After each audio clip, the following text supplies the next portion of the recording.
Perkenalkan, nama saya Sintua SM Panjaitan. Saya selaku Ketua BPH Punguan Raja Panjaitan Sektor Tanjung Piayu.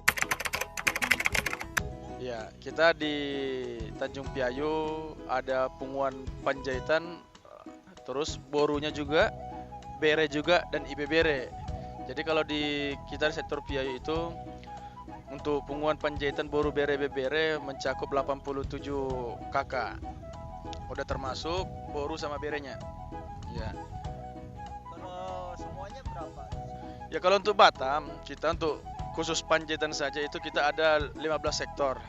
15 sektor itu dengan rata-rata ada yang 80 kakak, bahkan ada lebih. Kalau contohnya seperti sektor Bengkong itu mencapai 140 kakak lebih. Sektor Bengkong itu karena cakupannya agak luas. Sungai Panas, Bengkong sama Batu Ampar itu sektor Bengkong. Jadi mereka mencapai kisaran 140 kakak lebih kurang. Udah ikut Bona, Boru, Bere sama IB Berenya. Jadi seperti ini. Kalau untuk kegiatan Punguan Panjaitan sektor Batam, untuk tugas-tugas pokoknya, untuk kegiatan-kegiatan pokoknya yang paling rutin adalah paling pertama adalah diakoni sosial. Apabila ada anggota Punguan di tengah-tengah Raja Panjaitan sektor seluruh Batam yang mengalami kesusahan, kemalangan atau bahkan duka cita, itu wajib dikunjungi oleh Punguan Panjaitan. Dan itu akan ada sumbangsi dari tiap-tiap sektor, 15 sektor itu ada sumbangsinya yang harus kita sampaikan ke sana. Kemudian kegiatan sukacita. Kegiatan sukacita apabila ada anggota Punguan Raja Panjaitan sektor Batam yang menikah. Nah, kita juga namanya satu punguan itu adalah satu rasa. Rasa sukacita, rasa duka cita juga kita sama-sama satu rasa. Jadi jika ada yang acara pernikahan, berarti kita sama-sama merasakan sukacita. Jadi kita juga ada undangan ke masing-masing sektor. Nanti akan diberikan undangan, walaupun contohnya ada untuk khusus BPH atau yang lain-lain juga. Seperti itu.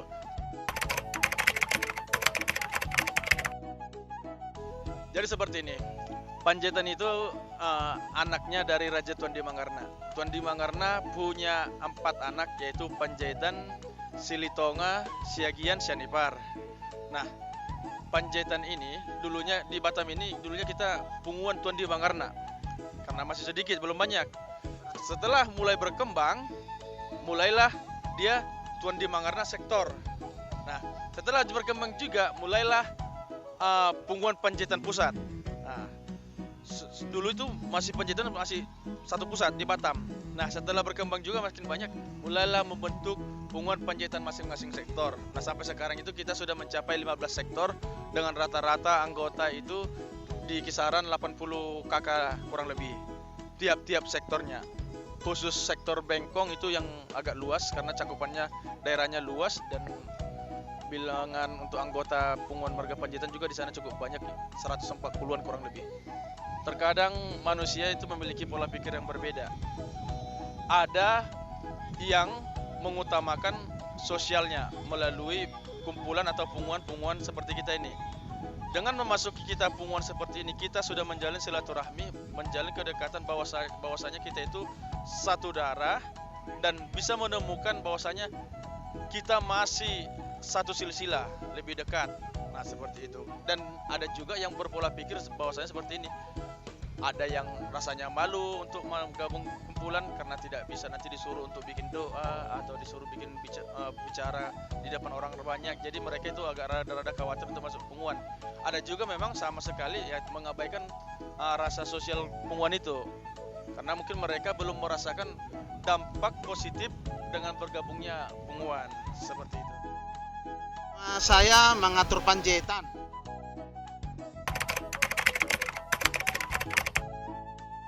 Jadi itulah yang menjadi tugas kita, ya. Itu yang menjadi tugas kita semua marga Panjaitan.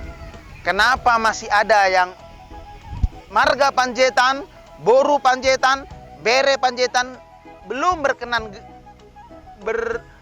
bergabung dengan kita atau belum berkenan masuk kepada kumpulan Panjaitan? Di situ tugas kita, bahwasannya kita ini satu. Tapi sekali lagi kita tidak bisa memaksakan harus masuk. Tidak bisa kita memaksakan itu. Yang penting kita bahasa Bataknya masih togu-toguan. Artinya ya saling mengasihi, saling membantu, saling membimbing, saling mengajak. Jadi kalau ditanya kenapa tidak mau masuk, itu bagian dari kehidupan atau bagian dari sikap dari yang belum masuk tersebut. Artinya ada marga Panjaitan yang belum masuk, ya kita tidak tahu kenapa dia belum masuk. Yang pasti ketika dia mau masuk kita akan terima karena itu saudara kita. Tapi kalau kita paksa dia masuk, ya begitulah kehidupan ini. Ada yang mau, ada yang tidak. Tapi penyebabnya karena apa? Nah, kalau pada umumnya kenapa tidak berkenan pada masuk? Yang pertama, ya kita tahu sendiri, ya orang Batak ini kan punya banyak marga. Seperti yang tadi ada Bere, ada Ibebere, ada Bona. Jadi kompleks orang Batak ini. Dia masuk di kumpulan dari ibunya, masuk dari marganya, masuk dari tulangnya, masuk dari opungnya. Karena semuanya ini saling berkaitan. Jadi bisa jadi dia tidak masuk karena telah banyak yang diikutinya kumpulan-kumpulan. Tetapi sekali lagi kumpulan di Kota Batam ini kan banyak sekali. Jadi kita tidak bisa memaksakan, tetapi sekali lagi kembali kepada yang bersangkutan. Kita tidak bisa memaksa, tapi kita ajak, kita rangkul semuanya marga Panjaitan yang ada di Kota Batam ini. Baik, anggaran atau keuangan pemasukan marga Panjaitan ini, jadi Panjaitan ini kan ada tingkat Kota Batam, ada tingkat kecamatan. Secara umum saya sampaikan dan di banyak organisasi, proses perjalanan organisasi itu didukung oleh adanya kerja-kerja organisasi yaitu iuran. Seperti di Kecamatan Sugih Beduk sendiri, income atau pemasukan dari kumpulan Panjaitan itu yang pertama dari iuran. Karena setiap anggota baru yang mendaftar maka akan diwajibkan untuk membayar uang pangkal. Ya, uang pangkal satu pertama. Yang kedua, anggota baru yang baru masuk juga akan diberikan kewajiban untuk membayar iuran, di mana iuran itu per bulan. Jadi ada uang pangkal, ada iuran. Uang pangkal sekali mendaftar satu kali saja, tidak lagi membayar tiap bulan. Uang iuran ketika dia masuk, maka dia mulai membayar pada saat dia masuk. Jadi boleh bayar per bulan, boleh bayar per tahun. Seperti saya sampaikan tadi, setiap bulan ada pertemuan tadi. Jadi pertama uang pangkal, kemudian uang iuran, yang ketiga dari donatur-donatur atau penyumbang-penyumbang yang memberikan kepada kumpulan. Iya, jadi kan dengan adanya paguyuban ini, itu menyatakan bahwa kita di suatu daerah itu ada keturunan marga Panjaitan. Jadi bahwasanya di suatu daerah itu ada ternyata ada masih satu silsilah dengan kita. Nah, itulah keunggulannya, bisa dibilang di salah satu suku orang Batak itu keunggulannya itu untuk silsilah itu sangat kuat, yang bisa mengikat lebih erat lagi. Contohnya gini, kita sudah lama nggak ketemu, oke? Tiba-tiba ketemu di suatu perantauan, kemudian berbicara, perkenalkan diri, bahwasanya dia marga Panjaitan. Nah, Panjaitan apa? Nah, kita Panjaitan juga banyak. Panjaitan Mertiwi Raja, Raja Dogor, si Ponot. Nah, ketemu Raja Dogor, loh saya Raja Dogor. Udah gitu, ketemu dengan Raja Dogor kamu yang mana? Saya ini Syapori 1. Loh, kita sama sampai ketemu. Nanti ada suatu saat ada perpisahan. Oh, saya adiknya si ini, adiknya Syapori. Jadi bahwasanya ada perpisahan juga. Tapi itu dengan adanya paguyuban itu mengingatkan atau memberi hal positif bahwasanya kita itu masih ada saudara yang lebih dekat. Ya, tahu kan orang Batak bahwasanya perkawinan saudara itu tidak diizinkan. Jadi kalau kita nggak tahu kita itu satu silsilah, tiba-tiba ketemu jadi jodoh, kan kurang bagus. Iya, jadi itu dia. Bagusnya kita bikin paguyuban Raja Panjaitan. Kalau Raja Panjaitan berarti yang marga Panjaitan. Boru. Nah, Boru itu adalah yang suaminya marga yang lain tapi istrinya Boru Panjaitan. Nah, kalau Bere, Bere itu adalah seperti ini. Bahwasanya dia marga yang lain, tapi dia yang melahirkan marga Panjaitan, Boru Panjaitan. Yang melahirkan dia, ponakannya marga Panjaitan, itulah artinya Bere. Sama dengan kalau Ibe Bere. Ibe Bere itu adalah ponakan perempuan. Contohnya anak perempuan yang dilahirkan Boru Panjaitan. Kalau Bere tadi anak laki-laki yang dilahirkan Boru Panjaitan. Itu dia perbedaan Bere sama Ibe Bere. Jadi kalau untuk namanya paguyuban ini, perkumpulan ini, marga ini, untuk sampai saat ini kita belum pernah merasakan dari pemerintahan itu bagaimana bentuk bantuan yang harus disampaikan ke bentuk pengumuman itu. Karena itu bukan paguyuban ini bukan merupakan bentuk contohnya seperti di gereja atau yang lain-lain atau panti asuhan, yayasannya. Kita kan hanya merupakan perkumpulan hanya untuk membentuk mengikat tali persaudaraan. Jadi untuk sampai saat ini kita belum pernah merasakan bagaimana bentuk bantuan yang kita dapat dari pemerintah atau yang lain-lain. Jadi kita untuk sampai saat ini kita untuk sumber dananya itu kita adalah dari iuran tiap bulan, spontanitas, atau setiap bulan kan kita mengadakan ibadah. Nanti ada persembahan itu juga. Seperti itu. Untuk seluruh umat, kalau mau bertanya atau pernyataan tentang harapan itu semuanya itu berharap yang lebih baik untuknya ya. Jadi untuk yang kita lebih baiknya contohnya seperti ini. Kita berharap pengumuman Panjaitan ini terlepas dari kontroversi atau provokator yang mudah sekali muncul oleh sosial media yang mencoba untuk memecah paguyuban tersebut dengan kepentingan orang-orang tertentu.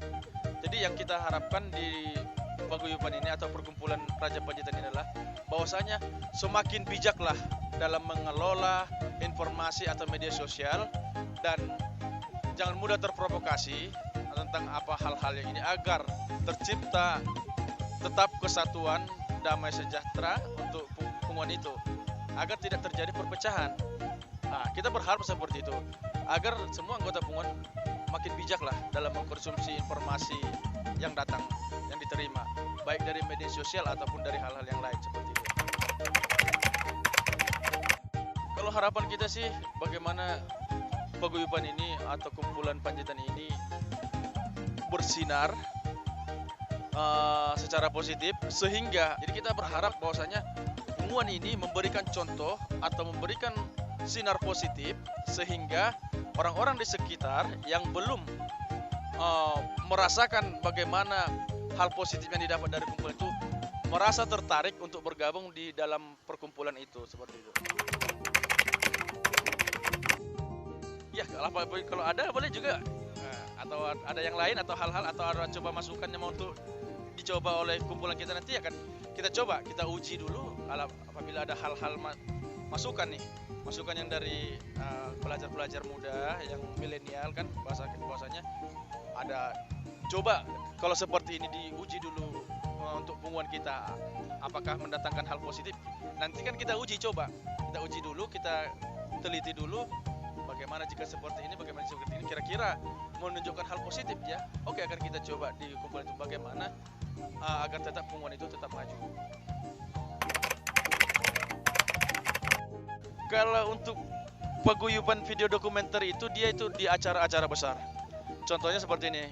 Di pengumuman Panjaitan akan mengadakan pesta Bona Tahun. Pesta Bona Tahun yang dilaksanakan sekali 2 tahun di sekota Batam. Dan itu tuan rumahnya akan diganti-ganti tiap-tiap sektor. Nah, di sana akan ada di dokumenter atau dokumentasi bahwasanya kita pernah melakukan hal seperti ini, hal besar ini. Kalau untuk keseharian tentang paguyuban itu sih ke dokumenter-dokumenternya kita belum terlalu banyak.